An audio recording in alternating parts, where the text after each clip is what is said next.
যখন জয়ধ্বনি দিচ্ছে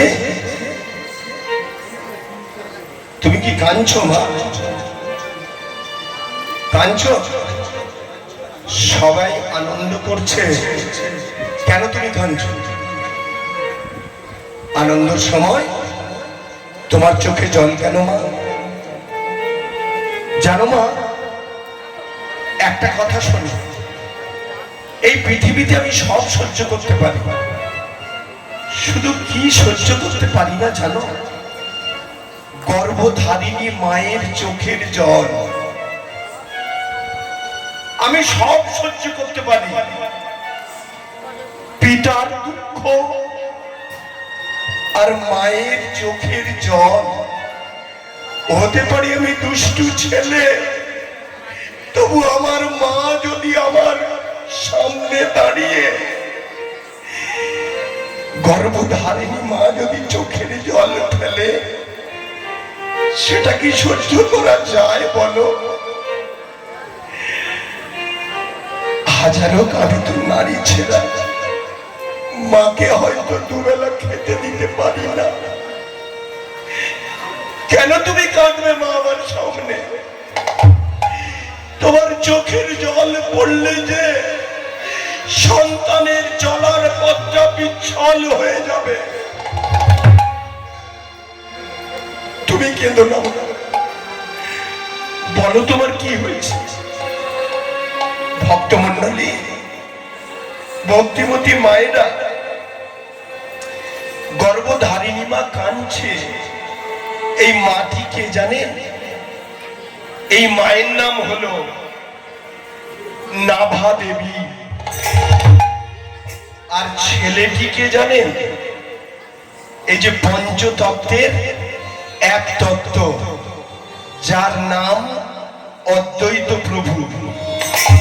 অদ্বৈত প্রভুকে মা আমার আদর করে ডাকতেন কমলাক্ষ বলে। মা নাভা দেবী বলছে, বাবা কমলাক্ষ, আমার চোখের জল তুই সহ্য করতে পারিস না? না মা, বলো তোমার কি হয়েছে? জানিস বাবা, আমি কানে শুনেছি সব তীর্থ বারবার। পরেরটা কি? পরেরটা তখন ছিল একবার, এখন হয়েছে। কারণ তখন তো রাস্তাঘাট ছিল না, এখন রাস্তাঘাট গাড়ি ঘোড়া হয়েছে। তো অদ্বৈত প্রভুর মা নাভা দেবী বলছে, বাবা কমলাক্ষ, আমি কানে শুনেছি ওই পৌষ সংক্রান্তির পূর্ণ তিথিতে গঙ্গাসাগরে ডুব দিয়ে স্নান করলে নাকি তাকে পুণ্য স্নান বলে। পৌষ সংক্রান্তি গোমা, যেদিন পিঠে পুলি করা হয় না, বাউনি বাঁধা হয়। তো অদ্বৈত প্রভুর মা বলছে, বাবা আমাকে গঙ্গাসাগরে নিয়ে যাবি, আমি গঙ্গা স্নান করব। অদ্বৈত প্রভুর মাতৃভক্তিটা লক্ষ্য করুন। অদ্বৈত প্রভু বলছে মাকে কত ভালোবাসে, মুখের ওপরে বলল, না তোমাকে গঙ্গা সাগরে নিয়ে যাব না, তোমাকে আমি গঙ্গা সাগরে নিয়ে যাব না। মা নাভা দেবী বলে উঠল, এই যে তুই বললি আমার চোখের জল তুই সহ্য করতে পারিস না, তুই আমার মুখের ওপর বলে দিলি বাবা গঙ্গা সাগরে নিয়ে যাবি না? না মা, কারণটা জানো? আয়নাটা চোখের সামনে, মায়ের চোখের সামনে ধরে বলছে, মা গো দেখো মা, দেখো তোমার বয়স 92 বছর। এই 92 বছর বয়সে তুমি যদি গঙ্গা সাগরে যাও, জানো মা গঙ্গা সাগরে যেতে গেলে অনেকটা পথ হেঁটে যেতে হবে, আর হাঁটার পরে কিছুটা পথ আছে নৌকো করে যেতে হবে। কিন্তু জানো মা, আমি তোমার আদরের কমলাক্ষ, আমি তোমাকে কাঁধে করে নিয়ে যেতে পারতাম, কিন্তু আমি তোমাকে নিয়ে যাব না। কেন জানো? নৌকো করে যখন যেতে হবে নদীর এমন একটা জায়গা আছে মা, যেখানে নদীর 7টা মুখ এসে একসঙ্গে মিশেছে, যেখানে জলটা বনবন বনবন করে চক্রাকারে ঘুরছে। ওইখানে যদি নৌকোটা একবার পড়ে, তার আর গঙ্গা সাগরে যাওয়া হয় না। সেইখানেই হয় তার শনির সমাধি। মা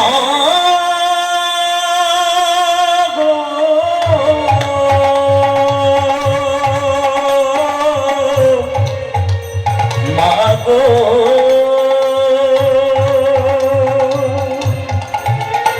মাগো মাগো মাগো।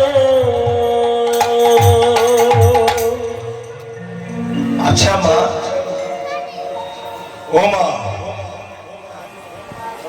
এদিকে এদিকে, ওই দেখো,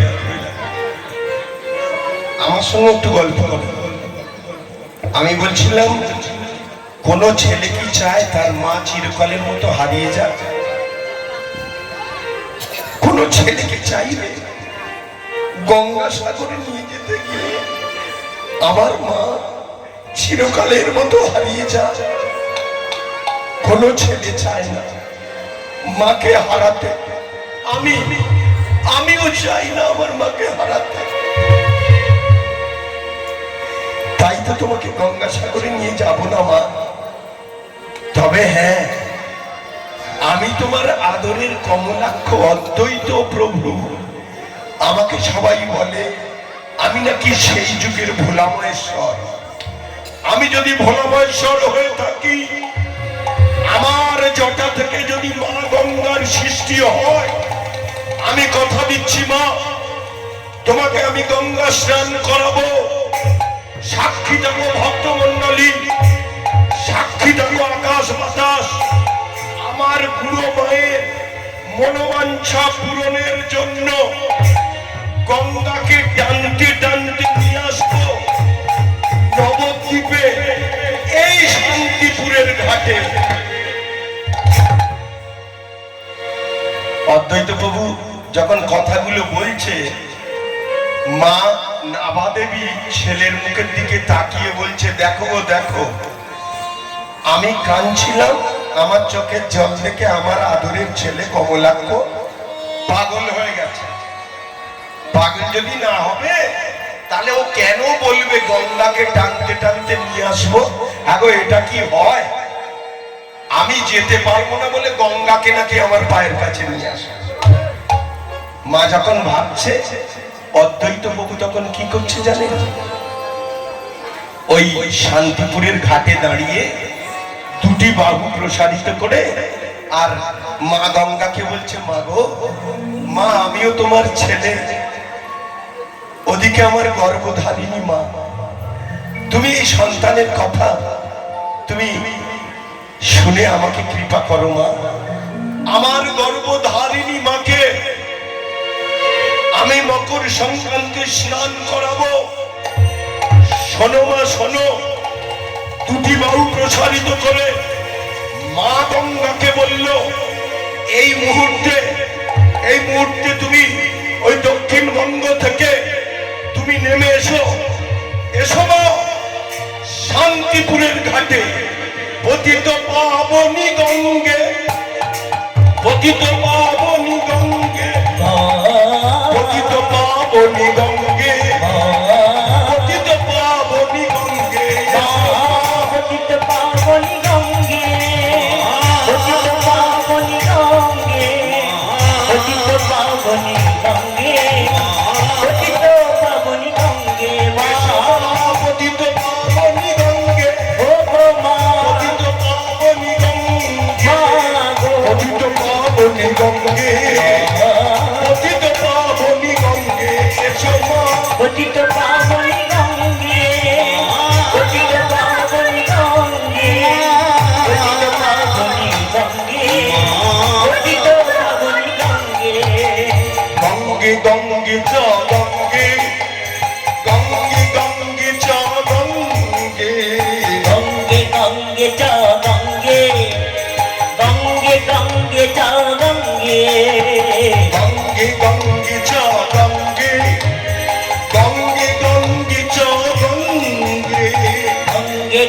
গঙ্গে চা গঙ্গে গঙ্গে গঙ্গে চা গঙ্গে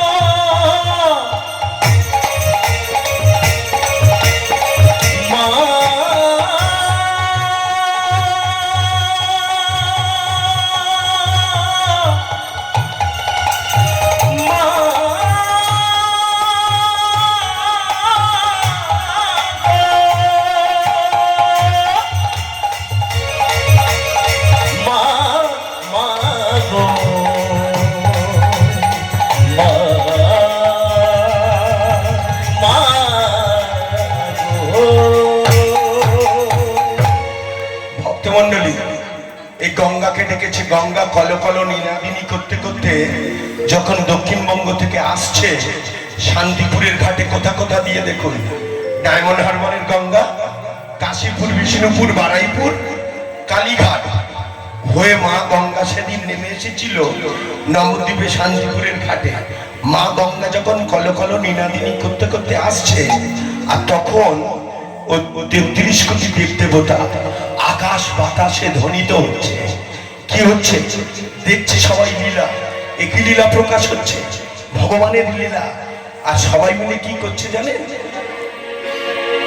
গঙ্গা নামছে আর সবাই কলিযুগে গঙ্গা আসছে, কলিযুগের মহামন্ত্র নাম উচ্চারণ করছে।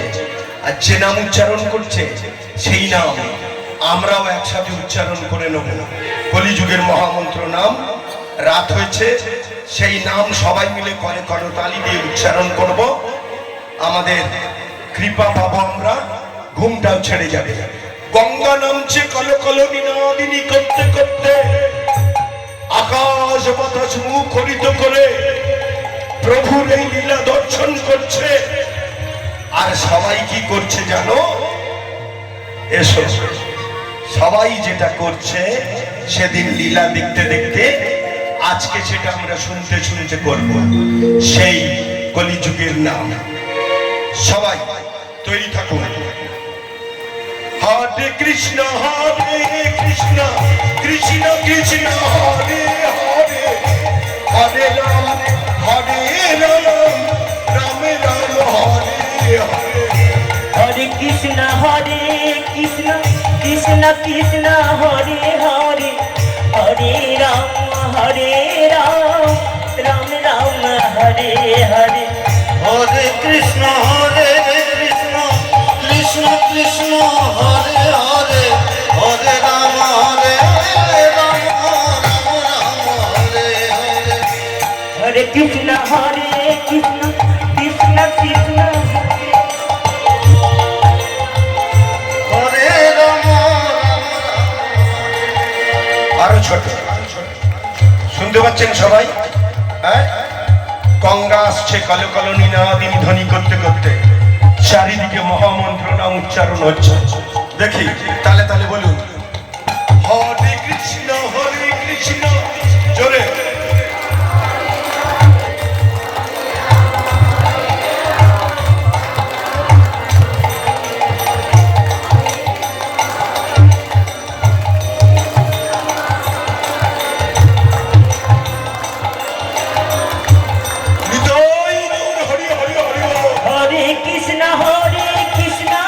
কৃষ্ণ কৃষ্ণ হরে হরে, হরে রাম রাম রাম হরে হরে। হরে কৃষ্ণ কৃষ্ণ কৃষ্ণ হরে হরে, হরে রাম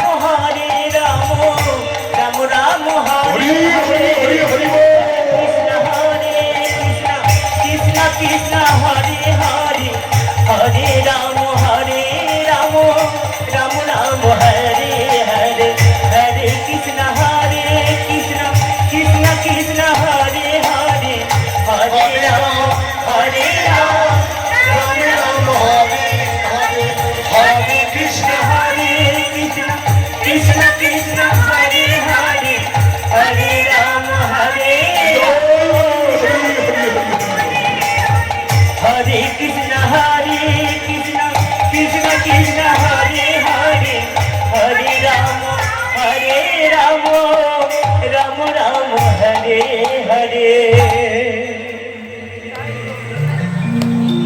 ঘুম ছাড়তো কি?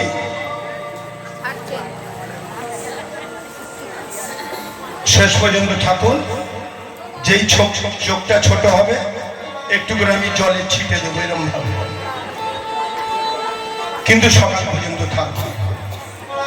গঙ্গা আসছে, চারিদিকে মহামন্ত্র নাম উচ্চারণ হচ্ছে, কলো কলো নিনাদিনী ধ্বনি করতে করতে গঙ্গা সেদিন নেমে এসেছিল নবদ্বীপের শান্তিপুরের ঘাটে। আর গঙ্গা যেই নেমে এলো, আর মা নাভা দেবী, ভালো করে শুনবেন, মা নাভা দেবী ছেলের মুখের দিকে তাকিয়ে বলছে, বাপ কমলাক্ষ, তুই আমার স্নানের জন্য গঙ্গাকে টেনে নিয়ে এলি আমার পায়ের কাছে বাবা। আমি যে চোখকে বিশ্বাস করতে পারছি না রে, এটাও কি সম্ভব? এই বুড়ো মা যেতে পারবে না, পাছে মাকে হারিয়ে ফেলবি, তাই গঙ্গাকে টেনে নিয়ে এলি বাবা। এ তুই কি করলি? আমি মা হয়ে বলছি, এই মুহূর্তে আমার কি মনে হচ্ছে জানিস? হতে পারিস তুই আমার ছেলে, যে কাজ তুই করে দেখালি, আমি মা হয়ে মনে হচ্ছে তোর দুটো পায়ে হাত দিয়ে একটা প্রণাম করি। কিন্তু ছেলে হয়ে কি মায়ের পায়ে হাত দিয়ে প্রণাম করতে পারি গো? পারি, ভয় আছে, ভয়, পাছে আমার ছেলেটার যদি অমঙ্গল হয়। আমি মা হয়ে তো ছেলের অমঙ্গল চাই না বাবা। জানিস বাবা, তোর পায়ে হাত দিয়ে প্রণাম করব না, মা হয়ে তো তোকে আশীর্বাদ দিতে পারি, তোকে আশীর্বাদ দেবো। দাঁড়া বাবা দাঁড়া, যে গঙ্গাকে তুই টেনে এনেছিস, আমি আগে স্নানটা সেরে ফেলি। মা করলেন কি, ঘুমটা দিয়ে মা আমার মকর সংক্রান্তি স্নান করবেন বলে যেই ডুবটি